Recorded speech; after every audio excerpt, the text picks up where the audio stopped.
Good afternoon, everyone, esteemed members of the United Nations, dear brothers and sisters. Thank you so much for coming here today. I'm Renee Mera from Science of Spirituality, which is an NGO with the United Nations. I want to first thank Susanna Bastarrica, dear friend, who is from the United Nations Staff Recreational Council Salus Wellbeing Network, for sponsoring this event today. Thank you so much, Susanna. Thank you.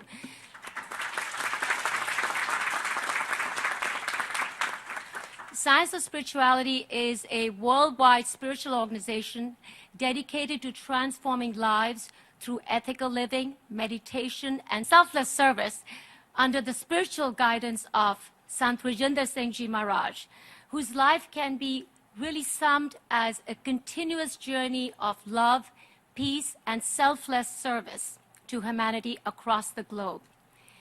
Today, Dr. Kunwarjit S Duggal's talk marks 3 generations presenting a peace paradigm at the United Nations. In 1986, Dr. Duggal's grandfather, spiritual master Sant Singh Maharaj, met up with the then Assistant Secretary General to the United Nations, Dr. Robert Mueller. Both ambassadors of peace had a heart-to-heart spiritual dialogue on peace and unity at the level of the soul. Several years later, Dr. Duggal's father, we actually met last year, Sant Rajinder Singh Maharaj, also met up with Dr. Robert Mueller and further promoted and strengthened bridges of understanding and peace for all humanity around the world. And as we know, that Sant Rajinder Singh was here last year, but he was also at 2000 Millennium Peace Summit. And then last year, under the auspices of Salus Wellbeing Network Club, he gave a very enlightening talk on meditation as medication for the soul.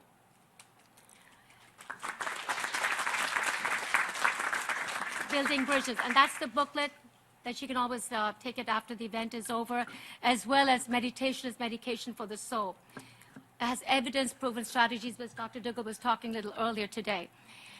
Peace is an achievable construct. We know that. And peace starts with each one of us. It is one of the 17 critical sustainable development goals of the United Nations. It is important that we start developing inner peace, because once we have experienced inner peace, inner bliss, we enrich ourselves, but we also enrich the world, because we radiate that peace, we radiate that positivity and the calmness of mind, so that we can make this world a more beautiful, more peaceful, and a better place to live. The big question is, how do we develop this inner peace? And today's topic by Dr. Duggal touches on this with his deep insights from the medical perspective, the benefits of meditation, and underscoring the importance of the spiritual quotient in our young children so that they can become future generation of peacemakers. That is so very, very important.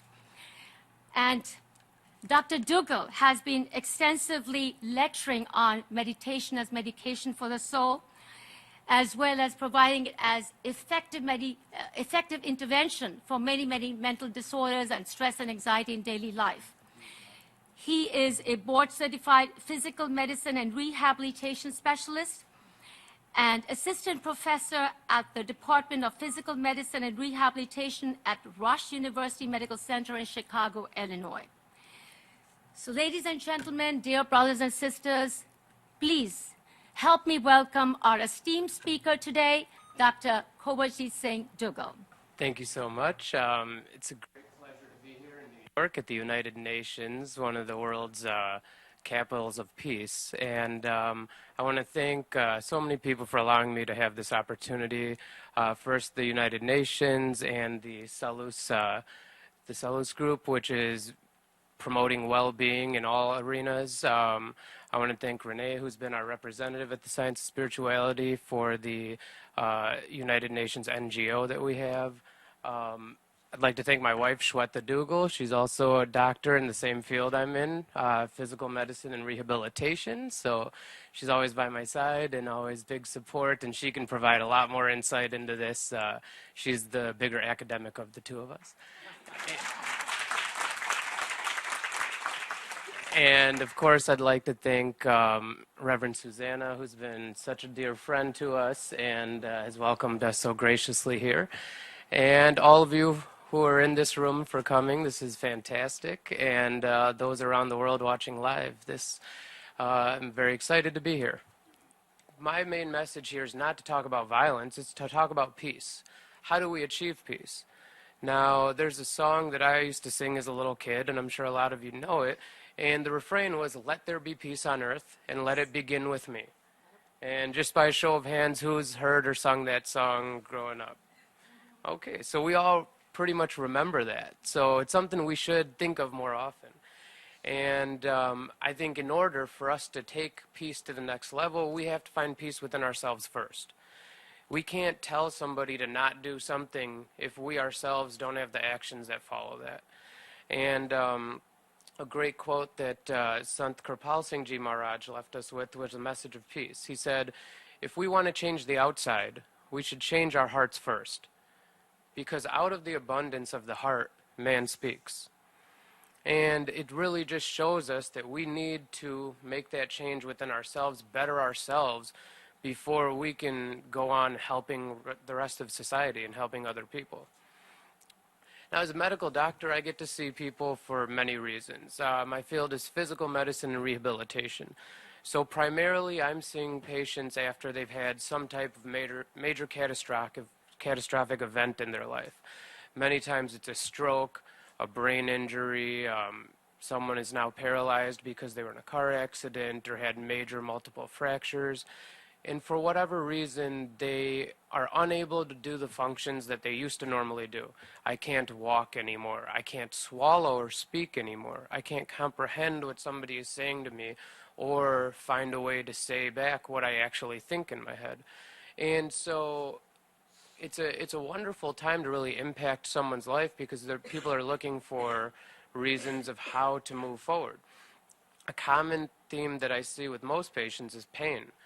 And once people start having pain, they have a fear of doing things because it hurts.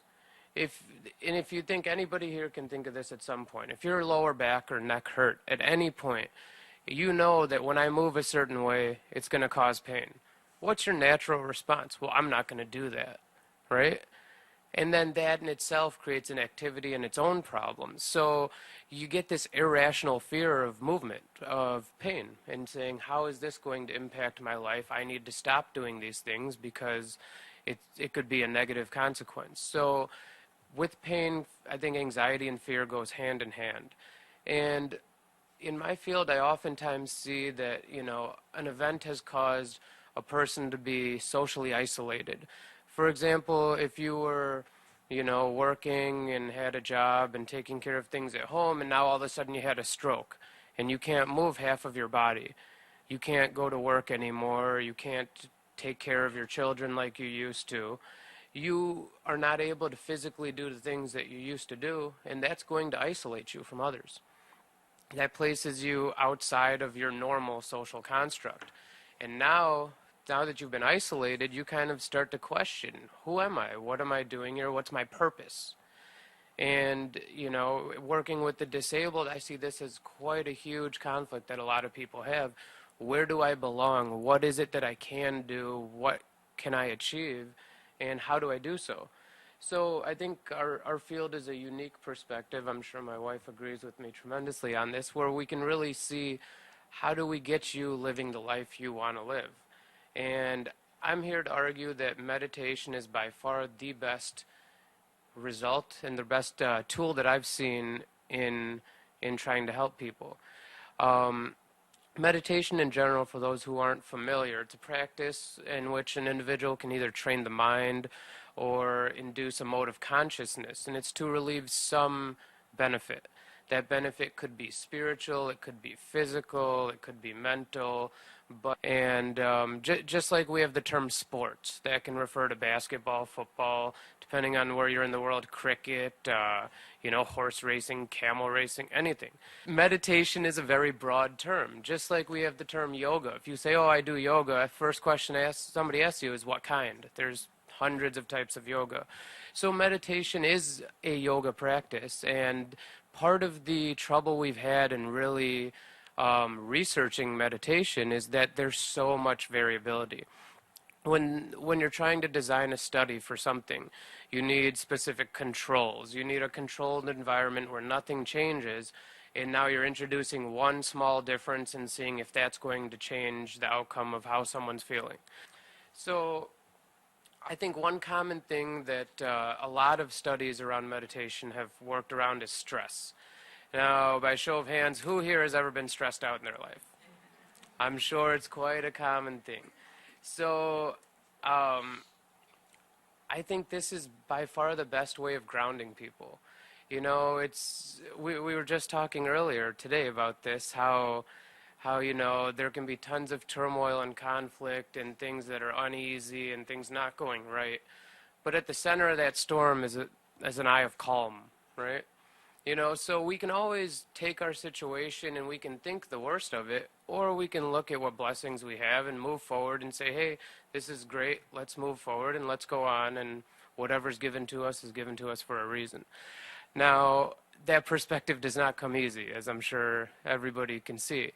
But I can tell you from personal experience within healthcare, I think it's one of the best things that's around to see a physician or a nurse or someone in healthcare who has a calm demeanor and has a sense of peace, because you're better able to do things. So I think stress is something that is permeated in every field of any kind of job or family you've ever been in, but it's something that meditation can really take care of.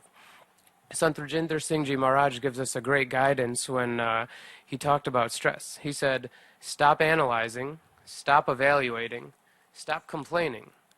Sit and be still, a whole new world will unfold. And what he's teaching us there is he's teaching us the tenets of how we're going to meditate. And I will get into that later, but he's giving us a sense of what we really need, and that's to get past all of our little stresses in life and move forward.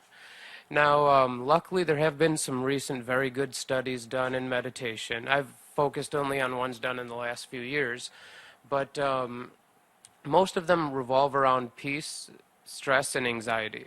Meta-analyses are great studies that can show kind of one theme you want to study and look at maybe tens of 20s, hundreds of studies that have studied that subject to see, okay, out of everybody doing research on this topic, what is our consensus thought? What is the general scientific thought of this? And on studying meditation, they found that depression, anxiety, stress have all been much better with meditation, and your quality of life is improved. And especially in our field of rehab, where everything is about function and your quality of life, what can you do? How happy are you being able to do that? I think this is the biggest thing that we can impact people with. So if we can make you feel better about your life in general, and that's decreasing certain things that are negative and increasing the positives, what more could you ask for? We also study medical students because, one, they're good subjects because they're already there, and two, they're stressed out all the time. We got a medical student in the house right now who's going to be finding out where she's going next week. It's a stressful time. And so actually right here in New York, the New York Presbyterian Hospital, Weill Cornell Medical Center, did a study on their medical students. And they studied them with stress scales and different kind of self-assessments. And they did meditation and yoga to see how they would benefit from it. And across the board, they found feelings of decreased stress, increased peace, more focus, longer endurance, happiness, positivity, satisfaction, and confidence. And they started teaching this regularly to their students because they teach and create better doctors that way. So it's been really nice to see that things are happening in big academic centers like that in a huge metropolitan area like New York, so that other places that don't have quite the population or the ability to study this can start doing this in their own place and seeing what benefit they can get.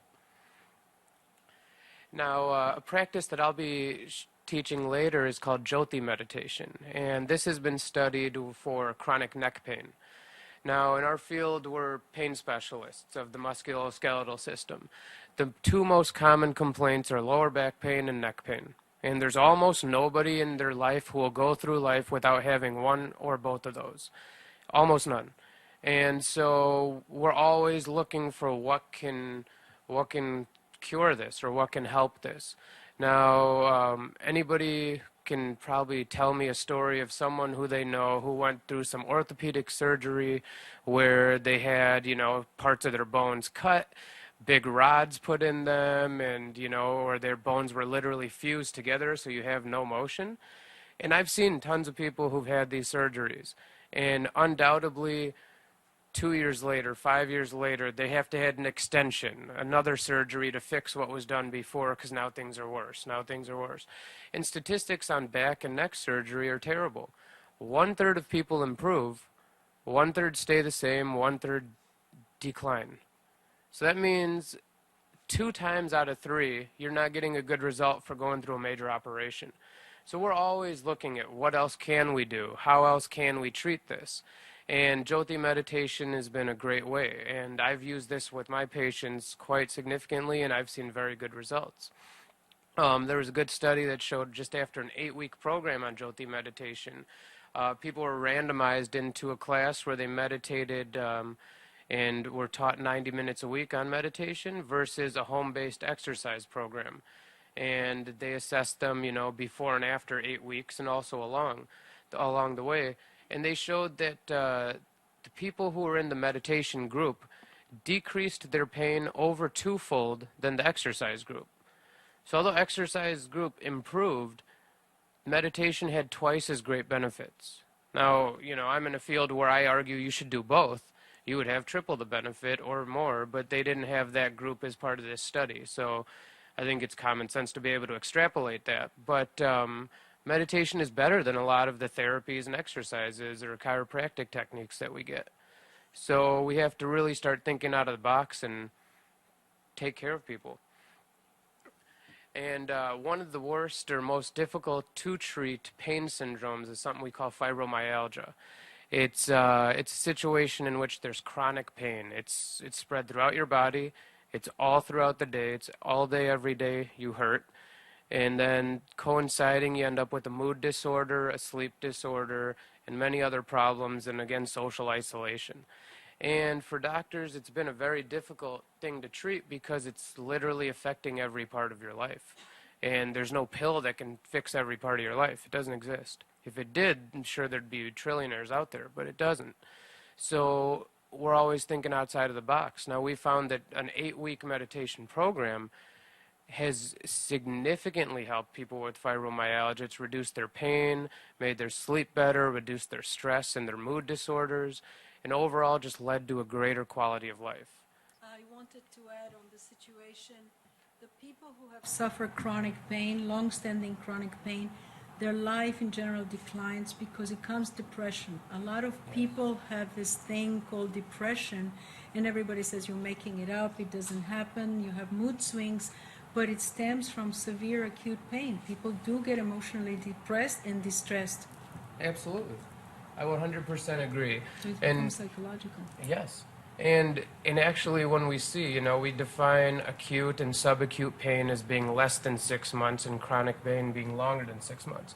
Your body and your brain actually have changes neurologically after 6 months. So now when you experience something emotional, when you experience a temperature change, your body actually treats it as pain and understands it as pain. Now, pain is 100% subjective, meaning I can't 100% understand her pain or his pain because it's your own personal experience. But the circuitry in our brain of how we experience that actually changes when it's gone on for so long. And like you were saying, if you're having chronic pain, if you think about it yourself, if you hurt every second of every day for your whole life, how would you feel about that? You think you'd ever get to sleep? Now just think if you've had 2 crummy nights of sleep in a row, how are you doing the next day? Not very good. Is your mood great? Probably not. So all of these things kind of topple and you lead to this downward spiral, one on top of the other. And we really need to fight it off at all these different areas. And I've found that this has been by far the best treatment for people with fibromyalgia or chronic pain that I've seen. Now, beyond pain, stress, there are also a ton of other health benefits to meditation, and that includes decreased neurodegeneration. What that means is your brain shrinking in size, and actually that's what leads to what we call dementia later in life. When your gray matter in your brain starts getting smaller, you start having more cognitive problems. And when that happens, you can't remember things as well, you can't get your thoughts out as well or as eloquently as you think. And I think that dementia is one of the things that I've seen tear apart families the most, more than anything else in healthcare. Because sometimes, depending on the stage of it, you can have someone who's elderly who's now acting like a toddler or an infant, and they don't know, their brain doesn't know how to process it different. It's by no fault of anybody, it's just how things have happened. Studies have shown that meditation can help make your gray matter more and actually prevent this. And for people who already have dementia, it can help them get less dementia so they build up their gray matter and fight that. You can improve your attention, your focus, your ability to concentrate. For anybody who has children, we now know in schools we hear about attention hyperactivity deficit disorder and attention deficit hyperactivity disorder. And this is becoming more and more common. We have 10,000 things going on in our life at once. So how can you concentrate on one thing at a time? It's hard. And meditation has helped treat that. It helps blood pressure come down. It's helped people with diabetes control their blood sugars. It's decreased drug abuse, and it helps improve your memory. So there's tons, and this is just scratching the surface. Meditation research has only been around really where it's been good medical studies the last 30 to 40 years or so. So we're getting more and more, and as we find out more, we'll keep moving forward.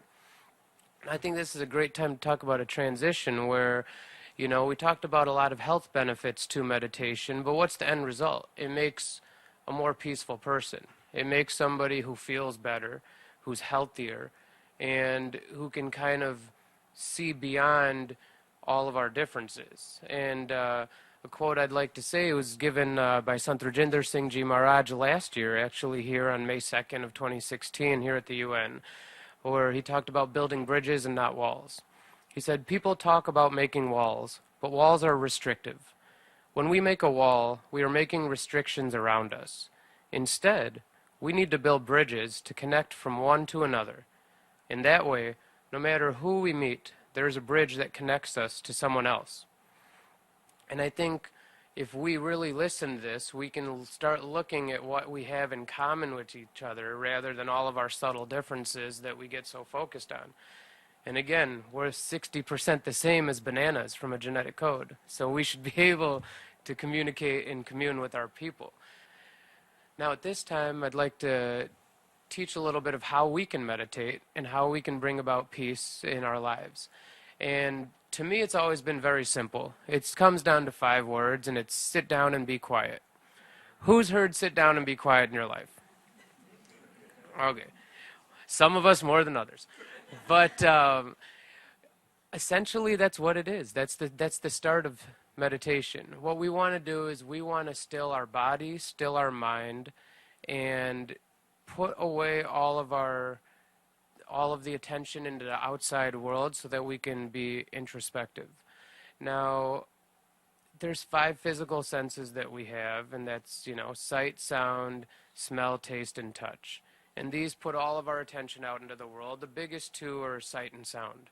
And if we can take away those stimuli to our brain, we can actually calm our brain down, calm our mind down, and we can achieve a consciousness that's higher than our physical level. Now, I know we talked about a lot of studies that showed, physical benefits.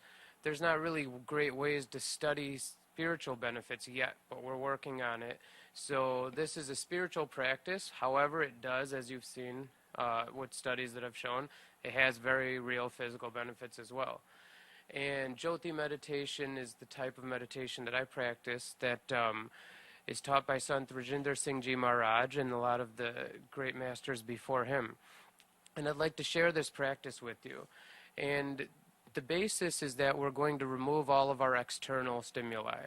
We want to get rid of those 5 senses going out in the world. So pretty much we want to sit still. We're not moving. That means we won't be touching anything.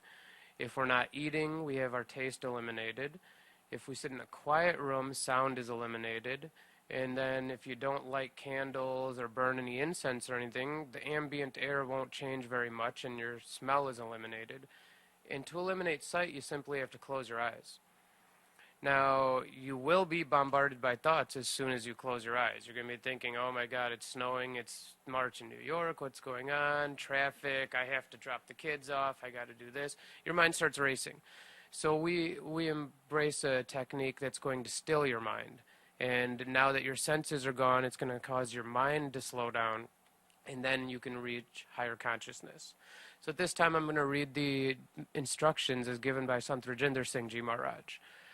Jyoti meditation, or light meditation, is an introductory practice we can try on our own. To meditate, we sit in a comfortable pose, most convenient to us, in which we can sit still for the longest possible time. While meditating, we do not hold hands or touch anyone else, as our movement brings our attention back down to the body, distracting us from concentration on the seat of the soul. We close our eyes gently, as we do when we go to sleep, but we remain wide awake. Closing our eyes keeps us from being distracted by our outer sights of the physical world. With closed eyes, we focus our attention in front of us, about 8 or 10 inches in front of your body, and we don't put pressure on our eyes. We also do not raise our eyes up towards the direction of our eyebrows, as that'll put pressure on your forehead and your eyes, and it can result in a headache. Rather, we keep our eyes focused gently in front of us and look into the middle of what appears within.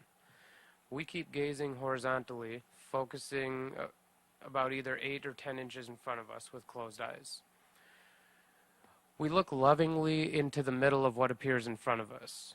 At first, we might see darkness or light, and then light will emerge, and we might see sparks of light, pinpoints, flashes, circles, and the light can be of any color in the visible spectrum. We should continue gazing into the middle of what appears, and as that becomes more steady light, we might even move forward and see visions like an inner sky, clouds, stars, the moon, or the sun. Now, when you look into the middle of what appears, we might notice that our mind keeps trying to distract us and send us thoughts. So we might find that we can't silence our mind and continue meditating. So to help keep our mind from distracting us, we can mentally and silently repeat any name of God with which we feel comfortable. We could also repeat a calming word such as peace or tranquility if that suits us. And this is a mental repetition. You're not saying it out loud because that would distract you and others. So you mentally repeat this as we continue to gaze. By gazing deeper into the middle of the light, we can tap into the spiritual treasures within and enjoy profound peace, bliss, and happiness unlike any we have found in this world. Divine love engulfs and fulfills us. The beauty of meditation is that this joy remains with us even after we resume our daily activities. The benefits of meditation will stay with you well beyond the time actually spent meditating. And so at this time, I'd like us to do a little meditation setting. We can go for about, let's say, 5 minutes here. And I appreciate if no one talks. Make sure your cell phones are off. And I'll be bringing you out of meditation in approximately 5 minutes. Thank you.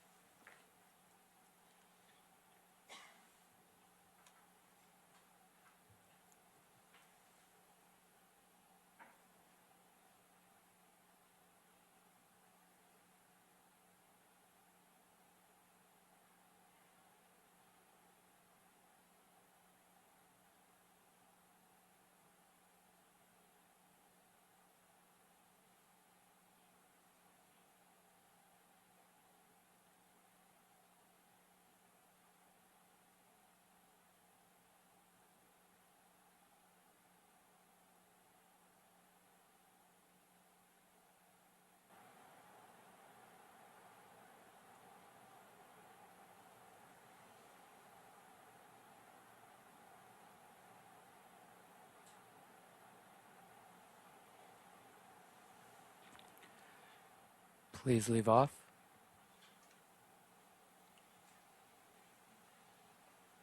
How's everyone feel? Probably like 10 pounds lighter, huh? So this is a introductory practice that we can all take at home and use. And I would suggest that we sit for at least 15 to 20 minutes so we can start to see more benefit. This was just a short trial that we had here. But I'd recommend if you try it, you should do it about the same time every day, make it routine, and try to build on more time as you can. Now, just like anybody who brushes their teeth every morning, if you don't brush your teeth in the morning, you don't feel right. So if you were to do this every morning right before you're starting your day, I think that's a great way to start it off. So again, I'd like to thank everyone here. I'd like to thank the UNSRC and the Salus group, Reverend, and all of our group here, our brothers and sisters around the world, and of course, Sant Rajinder Singh Maharaj for giving me this opportunity. And I'd like to give you guys a take-home message before we open it up for questions. And this is by Sant Singh Maharaj. He says, "We must learn to expand our consciousness, for that will automatically allow us to see our reflection in our fellow beings. We will then have only love for each other. We will see the light of God in each other. We will radiate peace and goodwill to each other." Thank you so much.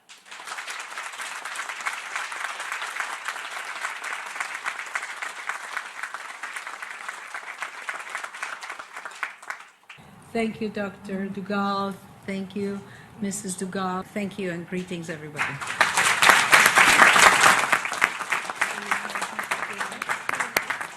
And at this time, we can open up the floor to any questions that people might have. So if you could raise your hand, then we can call on you and activate your mic.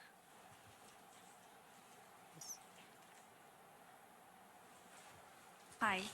Thank you so much for your insights into how meditation can be medication in this stressful life. I'm just curious. You spoke about how you tell your patients who are dealing with physical pain to look into the practice of Jyoti meditation. Can you share a real life example where it helped a patient in the healing process, how you introduce somebody who has never known anything about meditation and going through so much pain, and then you tell them, okay, close your eyes and this will help you heal, How do you convince somebody, and then how does it help in the healing process? I'm just curious, a real life example. Okay. I think it's a very great question. It's you're right. It's challenging because someone who's maybe been mistreated by the medical system and maybe seen 10, 15 doctors, they've all thrown a pill at them, and if the second one doesn't work, they say, I got nothing, go see the next guy. That's common with chronic pain. And so it's not the patient's fault, it's failure on our side to identify what could help this patient. So it is challenging to bring up how is being introspective, how is, finding your soul and becoming spiritual going to save you and help you physically. It's actually something that I've had to ease in with patients. I used to work in a chronic pain facility, and I think one of the most surreal experiences of my life I can share with you. I had a patient who had chronic lower back pain. He was involved in a job that was mechanically repetitive. He had to constantly pick up large baggage and throw it onto different things as you do in the airports. And this is what he did all day, every day. So he had chronic back pain. He also suffered from anger management issues. He had fits of rage, which could be unleashed by many things, and there was many reasons in his life, both in childhood and in development and in his adulthood and, eventually fatherhood, that led to these bouts of rage. He'd undergone some anger management courses in the past, might have helped a little bit, but really he still had these issues, and he'd have issues at work and was fired from several jobs and had trouble keeping this job, but he was doing well. And I'd never discussed meditation with him before. And one day in the office, he was having a bad day. He came into the clinic for his appointment with me, and he was upset from the get-go before I even walked in the room. I don't know what happened that morning, but he started spewing out hatred, and it was really quite angry. And I mean, to the point where there was a time where I thought, okay, is he going to hit me right now or not? And actually, half of the staff outside was waiting outside the door to rush in case we needed help or anything. And he said some very mean and hateful things, and I didn't think he meant them, but I let him say that. Now, if I had responded, it would have been not the greatest response to that at that time, because he was definitely striking on emotions. But I let him say his piece. I let him get everything he wanted out. He yelled it out. He screamed it. His face literally this close to mine, to the point where when he was yelling, he was spitting on my face. You know, I don't know if that was his intention or not. But I let him get it out. And after that, he was pacing around the room. And I asked him several times, I go, I'd like to say something. I'd like to speak. When you're ready, you let me know. And he paced around. And then finally he said, okay, go ahead, Doc. What you got? And I started explaining to him how meditation could help calm his rage and help his pain. And I sat there and taught him how to meditate. And we meditated for 5 minutes. And I gave him a handout on the instructions I just read to you to take home. He got relatively calm and he left peacefully. And I saw him a month later, and I've never seen someone so excited. He came in with a giant smile on his face. Doc, I don't know what that was that you did to me, but I've been cured. I'm not joking. I told Shweta the day this happened, I told my parents, I was like so excited, because on that day I was just like, oh, this guy's about to hit me, and you know, I'm bigger than him, but he's angry, so how's this going to go? But no, it was surreal. It really was surreal, and it was one of the best experiences I've ever had with the patient. So not everyone's going to be receptive to that, and I think it takes a very skilled and calm approach, because, you know, if you start talking about something that's so abstract to somebody's thought that they're not going to listen to you and get upset or angry, it's not the right time. So I think it's something everyone can benefit from, but I don't think it's something that you have to, you know, try to knock out the park every time you see somebody. I think it's something that you have to pick your time when you think it's a good time, and it's going to be something that someone might actually listen to and take home with them. Yeah. Yes.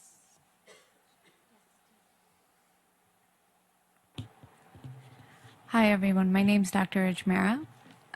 Thank you again for your talk. I really enjoyed it. As a dentist, I've noticed across socioeconomic status, stress is very prevalent. And I see more and more patients every day who are grinding their teeth, having severe migraines, and through many different age groups. And it's getting younger and younger every year that the kids come in. And I find myself telling parents and children more and more, put your phone away for a little while, don't do this, learn how to deep breathe, and it never occurred to me to use the word meditation in the office. And there are many appliances, but it's more breaking the habit than the appliance. I'm involved with the New York State Dental Association and the American Dental Association, and I was wondering if you can provide some insight, not just to my profession, but other professions. How can we go about approaching these organizations and advising them on the implementation of possible meditation? And I've been practicing for like almost 10 years now, and on a weekly basis, if not almost daily, I'm telling people to calm down and relax, and that'll help them, because that causes so many other dental related issues. Yeah, you're absolutely right. You're absolutely right. One of the things that I've actually used to monitor people's stress, believe it or not, and you would appreciate this as a dentist, I have them open their mouth so we can see the lines on their inner cheek. Exactly. And that's when you grind your teeth at night, it's usually because of stress. When you grind that, on the inside of your cheek, right about here and here, you'll get a straight line going across. You can see it. And if any of you want to test, if you grind your teeth, rub your tongue around the inside of your cheek, and if you feel a ridge, you grind your teeth, right? 100%.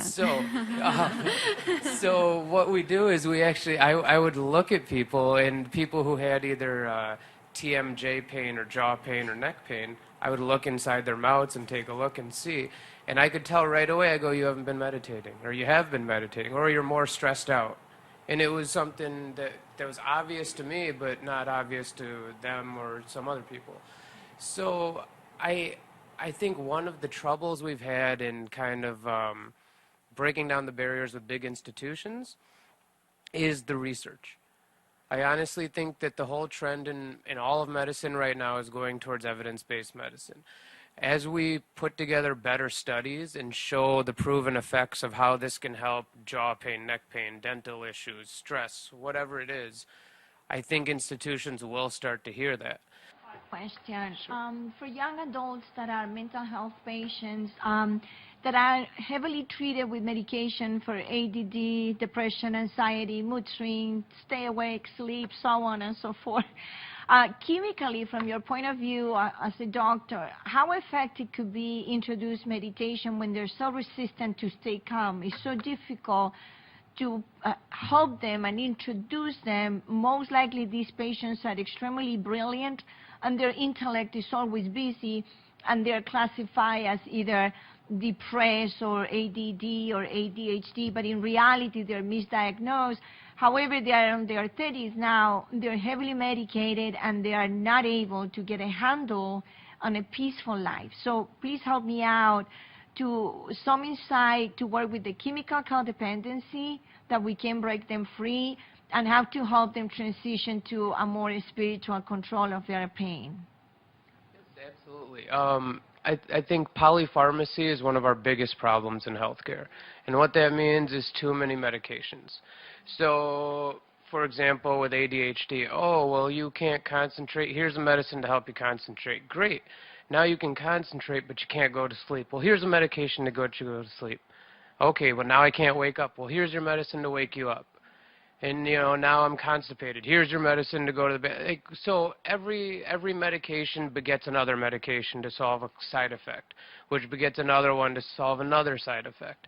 And you're right. So what you have is people in their 20s and 30s who are on 7 medications already.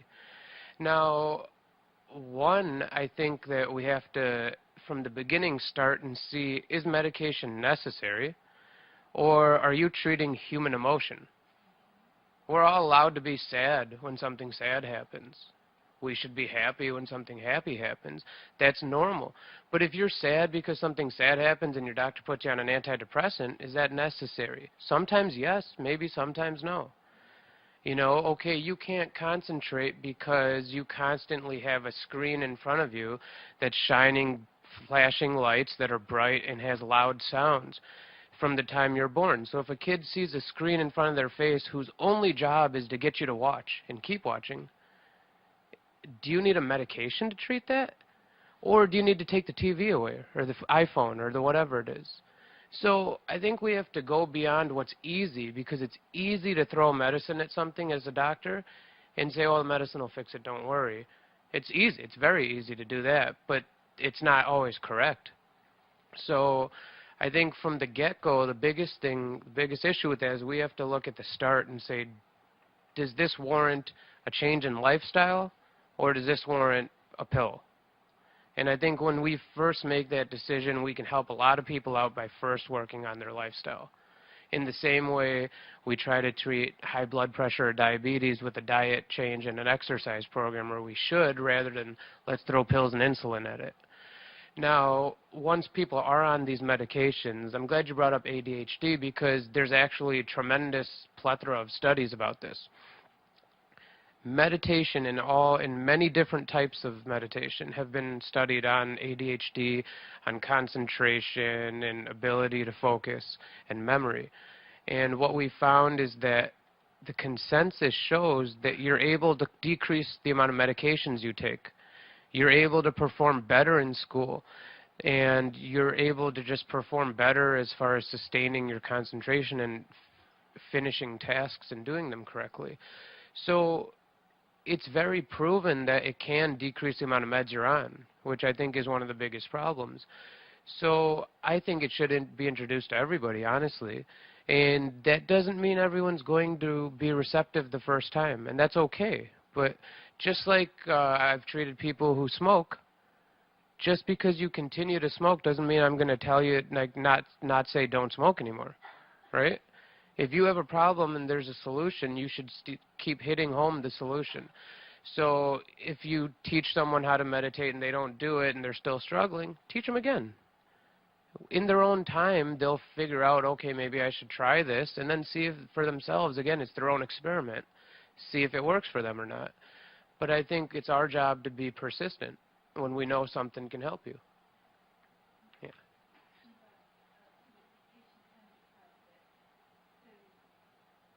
When you're trying to meditate, you said be still, and it's sort of dynamics of actually finding a quiet space now with all the information that we're blasted with. And the other thing is also, how do you stop yourself from falling asleep if you actually are in kind of quiet space? There is a fine line between what we have with meditation and what some have coined as sleepitation. So you have to find a time where you're awake and alert. All the studies and all the saints and mystics have taught throughout the years that meditation is an active process. It is not passive. It is not we sit there and wait for something to be done to us. It's our focus and attention that allows us to really uplift ourselves consciously and go on to further realms. So if you're falling asleep every time you meditate, one, you're tired more often than not, so you should be getting proper sleep and drinking water and eating correctly. But also you should find a time during the day to meditate where you will be awake. So, I often tell people the best times or first thing in the morning is that you start your day off right. When you wake up, you should be rested if you're getting enough rest. And then another great time is right before bedtime, because it can help you unwind your stresses of the day. And I mean, those times don't always suit everybody, and that's okay. We have to find what's practical within each person's life. But for example, if you're trying first thing in the morning and you keep going back to sleep, try sleeping a little earlier, because you should wake up not ready to fall back asleep. And yes, we have a giant epidemic of a sleep problem in our country and all across the world now. But I think essential sleep and rest is very important to good meditation. And if we are falling asleep often, then we have to find a better time to meditate. And again, repeating that name is to help calm your mind down, but it's not meant to put you to sleep. We should be sustaining our focus, and that is a very active process. Thank you so much, Dr. Dillon. Thank you all for coming here today.